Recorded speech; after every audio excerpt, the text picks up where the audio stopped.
பிரியமானவர்களே, உங்கள் யாவருக்கும் ஆண்டவராகிய இயேசு கிறிஸ்துவின் நாமத்தினாலே காலை வணக்கத்தையும் வாழ்த்துதலையும் தெரிவித்துக் கொள்கிறேன். கர்த்தருடைய கிருபை நம் அனைவரோடு கூட இருப்பதாக. இந்த நாளின் காலை வேளையிலும் கர்த்தர் நமக்கு தருகிற வேத வார்த்தை யோபுவின் புஸ்தகம் 10வது அதிகாரம் 12வது வசனம் இவ்விதமாய் சொல்லுகிறது. எனக்கு ஜீவனை தந்ததும் அல்லாமல் தயவையும் எனக்கு பாராட்டினீர்.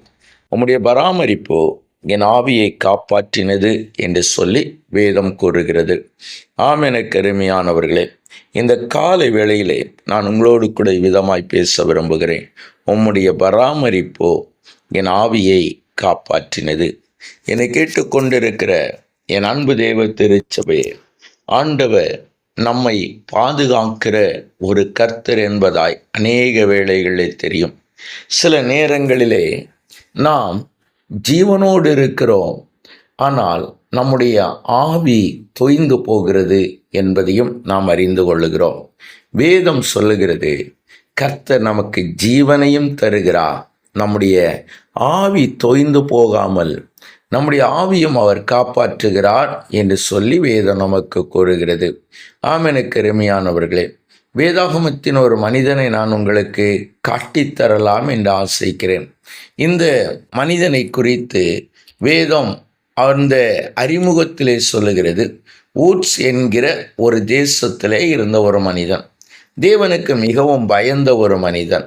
வேதம் சொல்லுகிறது, இந்த மனிதன் உத்தமனும் சன்மார்க்கனும் தேவனுக்கு பயந்து பொல்லாப்புக்கு விலகிறவனுமாய் இருந்தான். இவனுக்கு 7 மகன்களும் 3 குமாரத்திகளும், அதாவது அவனுக்கு 3 பெண் பிள்ளைகளும் அவருக்கு இருந்தார்கள்.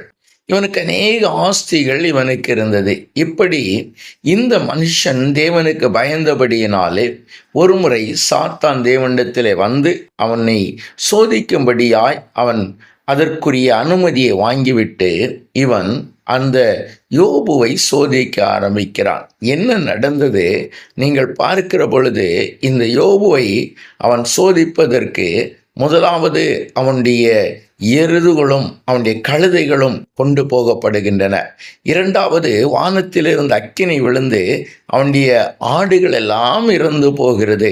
அடுத்ததாய் அந்த ஒட்டகங்களை கழுதையர் வந்து அந்த ஒட்டகங்களை எல்லாம் கொண்டு போனார்கள். இப்படி ஒருவன் வந்து மீண்டும் மீண்டும் சொல்லி கொண்டிருக்கிற பொழுது, இதோ ஒரு மனிதன் வந்து சொல்லுகிறான், உம்முடைய குமாரரும் குமாரத்திகளும் தங்களுடைய மூத்த குமாரனுடைய, அதாவது மூத்த சகோதரனுடைய வீட்டிலே அவர்கள் விழுந்து செய்கிற பொழுது இந்த வனாந்திர வழியாய் காற்று வந்து அந்த வீட்டின் மேலே அடித்ததினாலே அந்த வீடு அவர்கள் மேலே விழுந்து அவர்கள் 10 பேரும் இறந்து போனார்கள் என்று சொல்லுகிறான்.